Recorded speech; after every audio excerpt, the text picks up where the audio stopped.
New Shahupuri इथं राहणाऱ्या doctor Anita परितेकर यांच्या बंद घराचं कुलूप तोडून घरात प्रवेश करत अज्ञातांनी रोकड आणि दागिने लुटण्याची घटना 11 ऑगस्टला घडली होती। स्थानिक गुन्हे अन्वेषण शाखेच्या पोलिसांनी भर दुपारी घरफोडी करणाऱ्या कर्नाटकातील तिघांना आज अटक केली आहे। व्यंकटेश रमेश, गिरीश व्यंकटेश, रणजित रमेश अशी त्यांची नावं असून पोलिसांनी चोरीचे दागिने, रोकड, गुन्ह्यात वापरलेली वाहने असा सुमारे 36,70,000 रुपयांचा मुद्देमाल जप्त केला आहे।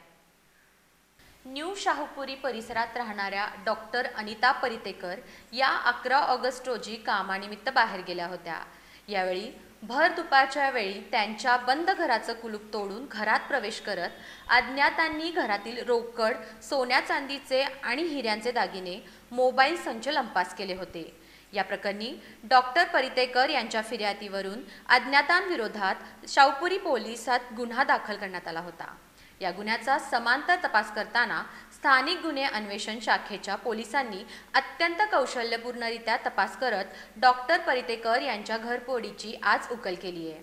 स्थानिक गुन्हे अन्वेषण शाखेच्या पोलिसांनी या प्रकरणी कर्नाटकातील तिघांना अटक केली आहे। व्यंकटेश रमेश, गिरीश व्यंकटेश, रणजित रमेश अशी त्यांची नावं असून पोलिसांनी त्यांच्याकडून दागिने, रोकड, मोबाईल आणि गुन्ह्यात वापरलेली वाहने असा सुमारे 36,70,120 रुपयांचा मुद्देमाल हस्तगत केला आहे। पुढील तपास सुरू केल्याची माहिती पोलीस अधीक्षक योगेश कुमार गुप्ता यांनी दिली आहे।